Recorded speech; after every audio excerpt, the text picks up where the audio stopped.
Thanks for tuning in to Talking Point. I'm your host, Niraj Shah. And today, we're talking to somebody who will give us a great view on the whole auto ecosystem as it is getting developed in India, or developed is the wrong word because it's been there around for a while, but how is it moving ahead per se? So that's part one. And he's, of course, the chairman of a very, very successful auto OEM himself. Sunjay Kapur, president of ACMA and chairman of Sona Comstar, joins us right now on the show. Sanjay, great having you. Thanks for taking the time out.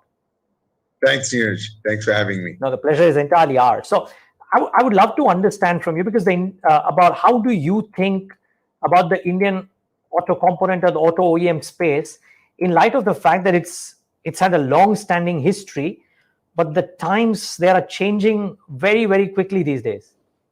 Yeah. So great. What's happening is there's a great amount of disruption in the automotive industry. When you talk about developed, I would say there's so much disruption and so much disruption happening, not just in the industry, but in the ecosystem, that there are several opportunities for the auto component industry. I think with every challenge, it brings about an opportunity. With the transformation from our traditional ICE engine to EV, and when I talk about EV, I also refer to alternate fuels. All these solutions are going to be disruptors, and all these solutions are also going to be opportunities for the component industry. If you look at what's happening in the component industry, we've had great growth. Last year, we closed at $56.5 billion. This current financial year we just passed, we closed at close to $67 billion. And 30% has been the export. So great opportunity from an export perspective, which really gives us to believe that even though there is a decline in the overall car sales globally, India is growing. And that gives me to believe that, the China One Plus strategy is playing out well. People are making the right investments in technology and therefore are able to capture the opportunity of exporting. The government has also been consistently pushing the auto component industry and the automotive industry, OEMs included, to invest in future technologies, not just from an export perspective, but also from a deep localization perspective. And therefore, we will see imports come down. There's a great stress in terms of localization across products. I think the big challenge, of course, still remains electronics, where we will see challenges unless we localize, and then there is a big localization drive to do that. So the auto component industry, in my view, is doing well. We're geared up for growth. We're geared up for the EV revolution that we're in the midst of. Whilst the sales in EV are still very minuscule and mostly skewed towards 2 and 3 wheelers, passenger cars will increase. Buses will increase. Public transport will, and then we'll see alternate fuels play some role as we as we evolve. By the way, just a quick follow-up on one interesting point that you made, which is this whole attempt to develop the chip ecosystem in India. We're seeing the starting forms of that. How long do you think before we can say that there is a high degree of reliance on domestic procurement and domestic production of that very critical equipment for all forms of auto? Yeah. So there's no short answer to this. However, what's happened in the automotive industry, and I talk about, when I say automotive industry, I mean the OEM and the component industry together. Globally, at the start of the pandemic, we were 7% of the buying of semiconductor chips. Today, I would say we're possibly 15% and going to 20%, because the number of chips in vehicles as well as components is increasing because of the connectivity, the telematics, cybersecurity, everything that's happening in vehicles from a safety perspective as well. Even if you look at, globally, all the safety standards are requiring certain metrics to be met, and therefore the number of chips is increasing. But the number of chips is also increasing in other industries, not just in our industry, and therefore we are going to see cycles when it comes to this. Currently, we're in a positive cycle. Currently, we don't have a very major issue. As long as OEMs over a period of time develop the ability to manage software better, we'll be in a better position when it comes to semiconductor chips, because we'll be able to alter the output And therefore, I think this is an evolution process. When we went to the pandemic, to be very honest with you, I don't think anyone in procurement and OEM even knew that they bought chips. Today people will tell you when they will run out, what they will cost. Everybody in the supply chain will tell you that, because chips has become so important. But again, this is an evolution. We have seen things become better from the chip supply situation. However, again, like I said, this will be a cycle, because electronics will increase the number of chips, and so will automotive. So I'm hoping that we can build fab facilities in India. There's a lot happening in North America. There's a lot happening in Europe, as well as the East, the Far East. And I hope in India we're able to build semiconductor chip facilities, because it is required. It's a great opportunity. There's a long lead time. There's a large investment. And these require some serious players to come in and build those facilities. Oh, okay, cross fingers for that. The other aspect, Sanjay, is this whole electrification piece. Now, a lot of conversation around that. One interesting one that I had recently with one of the incumbent two-wheeler companies, wherein the person was of the opinion that it would be a first mover disadvantage for companies who made a headlong foray into EV production in the last 12 to 24 months in a big way. And the nature of the game, the way it is being produced, the technology and the cost will all change materially over the course of the next 12 to 24 months. I would love to understand from you, from your landscape or from your prism, how do you view this whole EV shift that is happening, and what could it mean for auto OEMs in the country? Yeah, so the EV shift is inevitable. It has to happen.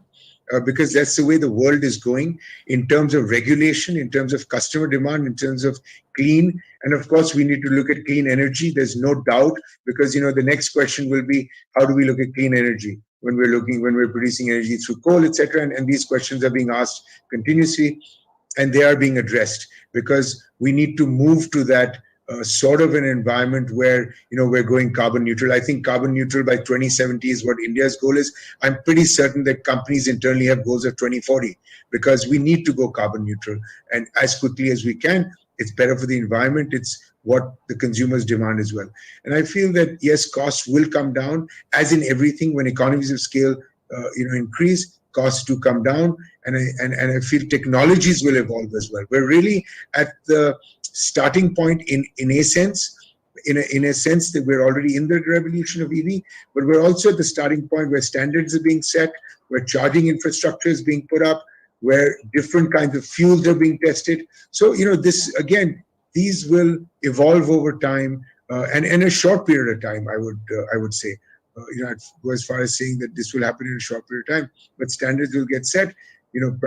Costs will come down, and therefore it'll become more affordable. Any way to run an EV is supposed to be more affordable. If you now look at rural India, where electricity, when you get it, is free, charging is free, so your vehicle is pretty much free to run from a running cost perspective. So it's all pointing in that direction, in my view, not just in India, but globally. Got it. Lot of moving parts, but one would argue there always are. I'm just trying to understand what worries you from amongst all of this. I mean, there is this whole raw material price vagaries, availability of chips, as you just mentioned. For now, we might be in a good cycle, but who knows how long that lasts. So to your mind, for the next 2-3 years, what is the largest risk looming on the horizon from an Indian auto industry perspective? I feel the largest risk will be if we don't invest in R&D. Companies need to up their spend. Private sector's role is to invest in research and development and research and engineering, research and materials, in everything that we do. Currently, the spend of R&D is not even 1% of revenue. Globally, it's about 6% is the average. In India, we need to increase the spend in R&D. And that's really where the challenge comes, in my view, in my mind. If we want to continue to grow, and we want to continue to grow globally, and when you look at the EV space and you install capacity for EV, you've got to install it for large numbers, and the large numbers are coming globally. They're not happening in India currently, and they will happen. And then, to my mind, there's no doubt that we will move to an EV platform. We will move to EV, even in passenger car, even though the numbers may be small today. However, to get there, we need to continuously invest in R&D. And that is really what I would stress, and I continue to stress even in ACMA. We have continuously given the opportunity to companies, expose them to customers through technology days, expose them to countries to build partnerships. I was in Israel, just this past week, looking at innovative technologies. There's phenomenal stuff happening in mobility. Our industry is really moving from automotive to mobility, because anything that's mobile is going to require us, whether they be bots or they be autonomous vehicles, etc. So, we're in the mobility space, and therefore we're going to have to invest not just from the tier one perspective, but even tier two and tier three down the line. If you look at what happened in the tier one space in the late 80s when Maruti Suzuki came in, we all got into joint venture partnerships for technology. Some of us went out and bought our joint ventures out and owned the technology. Some may have sold to the joint venture because they owned the technology, and some still exist in the joint venture, in the joint venture formation.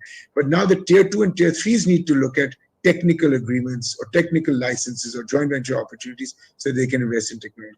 And I can't stress enough how important technology is. You've done a fair bit of it at Sona, which is the company which is yourself, one on the R&D, and I presume that's where your CEO stresses about that a lot in his conversations with me, or in terms of tie-ups as well, right? So actually, it's a question that I always would have wanted to ask you, and I'm doing that right now. The Sona, the company Sona BLW current of today looks materially different from what it used to a few years back, right? So how did how did you think about changing the pieces of the company the way you did to make it as contemporary and as future proof or future ready as it might be right now? Yeah, so I think, we started off with a great foundation. The fact that we made bevel gears at the volume that we did, and the fact that we owned the technology, make our own dies, make our own fixtures, gave us a great foundation to build upon. We've just forward integrated. We've been at the right time at the right place with a lot of hard work as well, but we've been at the right time at the right place when it comes to, accessing the right technologies. Like I said, we spend about 3.5% to 6% of revenue on technology on any given year. So it really varies in terms of what the customer requires and what's the requirement at that stage. We have been continuously developing technology. We continuously look at new technologies. So, we've gone from ICE to, focusing on EVs because we believed in 2016 that we would, be hit by the EV revolution. While others may have, fought that thought, we were very clear that we will see the EV revolution, and therefore we forward integrated into the products that we built, from components to systems. Even if you look at the motor business, which we bought from Blackstone, it was a starter motor business. We worked very aggressively to convert that to a traction motor business, which supplies into the today into the 2 and 3 wheeler EV space. We're also working with companies from a product joint venture perspective, not a company joint venture, but a product joint venture, to look at larger motors, some magnetless motors, as well as motors for large vehicles, be they buses or cars. Again, in the electrification space, we've now branched out and looking at autonomous, because we believe we need to look at what comes next. We're not going to deny the fact that we are going to move to ADAS. We may not move to level 5 here in India or level 4, but 1, 2, and 3 will happen. And therefore, we're now moving towards that aspect of what's happening or that disruptor that's happening in the automotive industry. So we've had a very clear path in terms of wanting to be. Our purpose is really wanting to build a technology business based out of India with Indian technology, and therefore we put all our efforts into building local technology that can be supplied to the world. Just thinking out in such a fast changing technology area, how easy or difficult is it for you to take a decision about investing heavily in a particular kind of technology without knowing the certainty of how long will it last? Because we've seen, EV battery technology change multiple times in the last 24 months itself. So how are you going about this transition? Yeah, so we take very safe bets. We do a lot of research. There's a lot of work going on behind the scenes in terms of the technologies that we're going to get into. We have a technology roadmap, that continuously, sort of captures what we need to do and then continuously brings that into a already made product. So what happens is that if you look at what we've done with Novelic, with the sensor technology, it's a millimeter wave radar technology. We've been very, very careful in terms of what technology of sensors we'll get into. We studied the millimeter wave radar space, thoroughly before we actually invested in it. So we make very safe bets. We're not in batteries. I don't see us getting into the battery space, etc. Because again, that's a space that we don't understand. We'll go into things that we understand and things that are related to the products that we already make. We don't want to make a million different products. We want to be really good at what we do. Yeah, no, I was just using that as an example. But okay, my final question, Sanjay, and that is about growth. Now, you've grown at a very good pace in the last few quarters / the last few years. Your order book suggests that growth will not be a problem. However, I'm just trying to understand from you as a promoter, as the owner of the company, what would you make you feel that, let's say, 5 years out in FY28, that you've grown well? So, it really helps we started off as a very small company.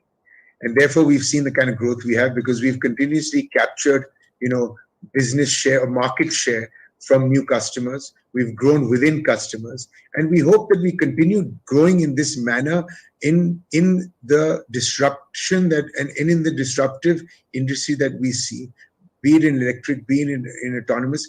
And I hope we can continue growing in mobility as a whole. Because I don't want to limit ourselves to just automotive. I want to see us in the mobility space.